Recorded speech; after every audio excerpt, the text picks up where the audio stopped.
ওয়ালা তানহারহুমা, পিতামাতাকে ধমক দেওয়া যাবে না, গালিগালাজ করা যাবে না, তাদেরকে মারধর করা যাবে না।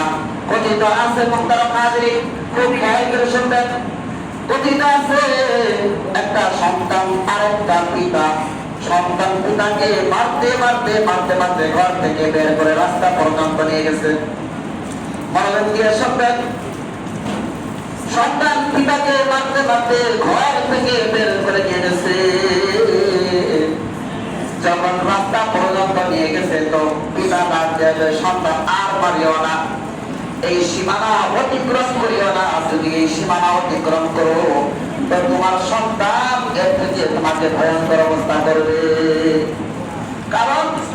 কারণ হলো আমি আমার পিতা অর্থাৎ তোমার দাদাকে মারতে মারতে এই সীমানা পর্যন্ত নিয়ে এসেছিলাম। নাউযুবিল্লাহ, আওয়াজ করে বলেন নাউযুবিল্লাহ। যে সে তার পিতাকে মারতে মারতে রাস্তার সীমানা পর্যন্ত নিয়ে গেছে, তার সন্তান বড় হয়েছে, এই কি কাহিনী সে করছে। এরপরে বলে যে তোমার সন্তান তোমার আমার ভয়ঙ্কর অবস্থা করবে, আর এই সীমানা পার করিও না। তার মানে যেমন কর্ম তেমন ফল পাবে। এরপরে বলা হয়েছে ওয়ালা তানহারহুমা ওয়া কুল লাহুমা কাওলান কারীমা, ওয়া কুল লাহুমা কাওলান কারীমা, তাদের সাথে নম্র সুরে কথা বলবে, নম্র সুরে কর্কশ ভাষায় কথা বলা যাবে না। ওয়ালা তানহারহুমা ওয়া কুল লাহুমা কাওলান কারীমা, তাদের সাথে সর্বদাই নম্র সুরে নিচু সুরে নিচু আওয়াজে তাদের সাথে কথা বলতে হবে। ওয়া কুল লাহুমা কাওলান কারীমা, এই আয়াতের মধ্যে বলা আছে যে প্রথম যে দুটি আছে, প্রথম দুইটি হচ্ছে নীতিবাচক নির্দেশ দেওয়া হয়েছে, আর তৃতীয় নম্বর কথা বলার শিষ্টাচার শিক্ষা দেওয়া হয়েছে। তাদের সাথে কেমন ভাবে আচরণ করবা, তাদের সাথে কিভাবে কথা বলবা, এই আচরণ তৃতীয় নম্বরে দেওয়া হয়েছে। চতুর্থ নম্বর বলা হয়েছে তাদের সাথে নম্র সুরে কথা বলবা, সর্বদাই কোন সময় কোন বয়সে পার্থক্য নাই, সর্ব অবস্থায় তাদের সাথে নম্র সুরে কথা বলতে হবে।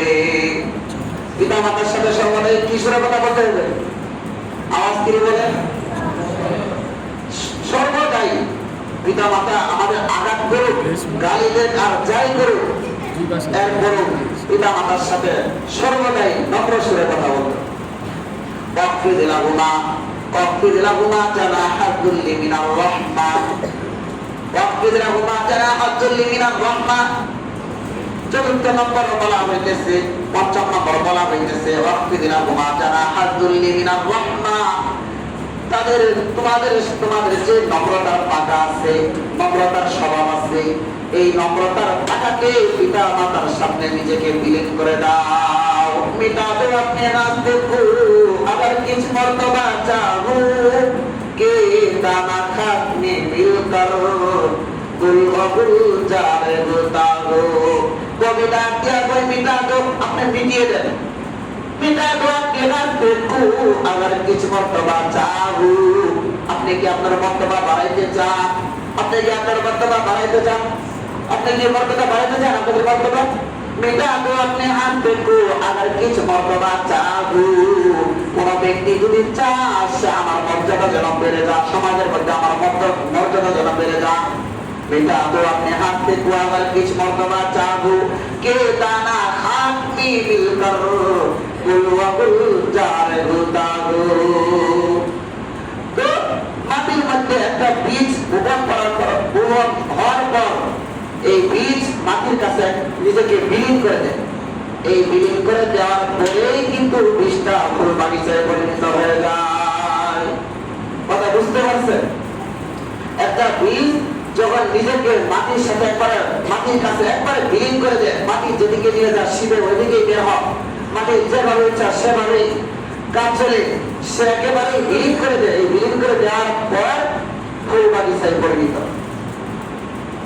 এই জন্য আপনার মর্যাদা বাড়াইতে চান তো পিতা মাতার সামনে নিজেকে বিলীন করে দিতে হবে, একেবারে বিলীন করে দিন। কারণ পিতা মাতার ঋণ পরিশোধ করার মতো কারো ক্ষমতা আছে নাই। পিতা মাতার ঋণ সন্তানের গায়ের চামড়া উঠিয়ে যদি পিতার মাতার পায়ের জুতা বানিয়ে দেওয়া হয়, এরপর সন্তানের পিতা মাতার ঋণকে পরিশোধ করতে পারবে। এই জন্য মুহতারাম হাজরিন, এই পিতা মাতা আপনাকে আমাকে যখন আমি মায়ের গর্ভে ছিলাম, যখন 10 মাস 10 দিন মায়ের গর্ভে ছিলাম, মা কত কষ্ট করেছে, ঠিক মতো খাইতে পারে নাই, ঘুমাইতে পারে নাই, চলাফেরা করতে পারে নাই। যখন আপনি দুনিয়াতে আসছি, দুনিয়াতে আসার সময় তাদের অনেক একটা বড় ধরনের কষ্ট আছে। এই সময় তো অনেক মা মারাও যায়,